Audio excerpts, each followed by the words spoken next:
5 signs that you might be ready for a hearing aid.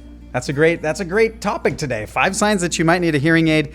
I would say one sign is that your spouse is kind of frustrated with you.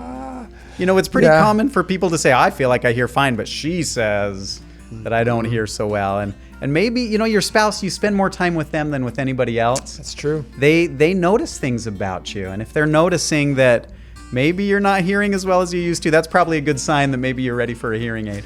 I'll tell you, a second one would be you're starting to notice different advertisements about hearing devices, over-the-counter devices. You're just starting to read, you're starting to research, you're starting to wonder, maybe I should try one of those. Yeah. So that might be a second one. If it's catching your eye, right? If you're starting to, if you're starting to see the ads as you scroll through your phone. It's piquing your interest. Somehow those phones know. They know what's ready. Oh, if you're seeing the ads, right. If you're thinking about it, if it's on the top of your mind, that might be a sign that maybe you're ready for a hearing aid.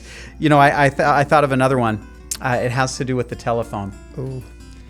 If you're using speakerphone almost exclusively on your phone, or even really regularly, that's usually a sign that you're not hearing really well.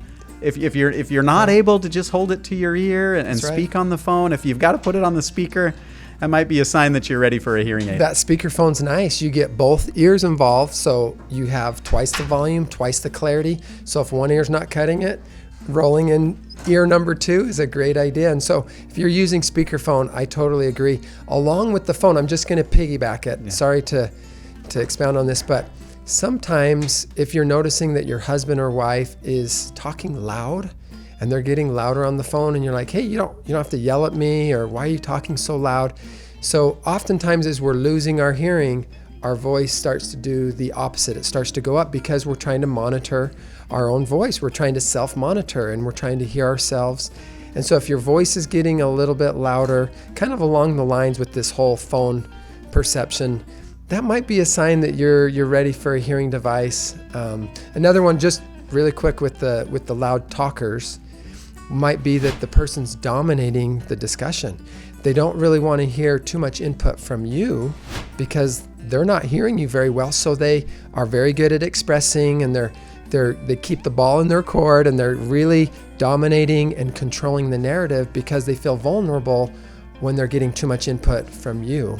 And so maybe if the person's just not listening very well. That's a clever way to kind of hide a hearing loss, right?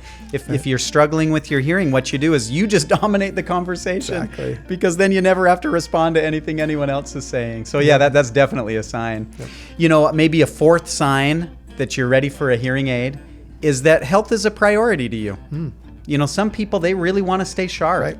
They really want to treat things early. If there's a health concern, they want to stay on top of it. If that's the type of person that you are, if you want to stay on top of your health and manage it well, I'd say that's a sign that you're ready maybe for a hearing aid.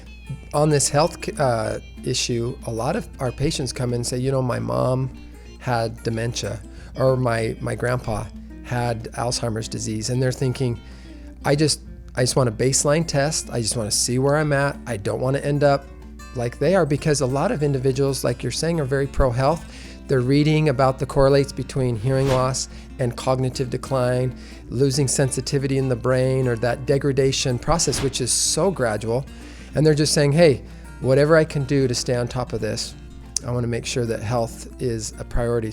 And we applaud that. Boy, staying on top of your health, I think that's fantastic. That's a good one. And I'd say maybe a fifth sign that you're maybe ready for a hearing aid is you've had too many birthdays. Can you really have too many birthdays? Birthdays are fun, right? I like to celebrate you every year. I love my birthday. If you know you're getting close to 60, you're over the age of 55, you've never had a hearing test before, a good baseline test is a great idea. When we're born, we have a huge wide range of hearing. We can hear from 20 hertz, which is so low you mostly feel that. You can't even really hear all the way out to like 20,000. 20,000, which is so high, super duper high. But almost immediately as we start aging, we start those losing. those teenage years. Even into the teenage years, we start losing our hearing from the high frequencies back down. 20,000 to 18.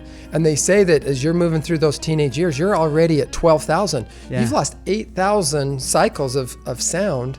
It happens pretty quick. Yeah. And by the time we're about 55, most people have a little bit of hearing loss creeping into the speech frequencies.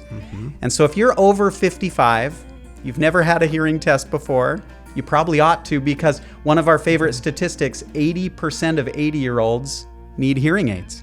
That's easy to remember. Yeah. 80 and 80. So yeah, the birthday thing is kind of interesting. If you find yourself in your 70s, of course, and you've never had a hearing test, probably a good time to have a comprehensive test just to know where you're at, get a good baseline test. I think these are good ideas.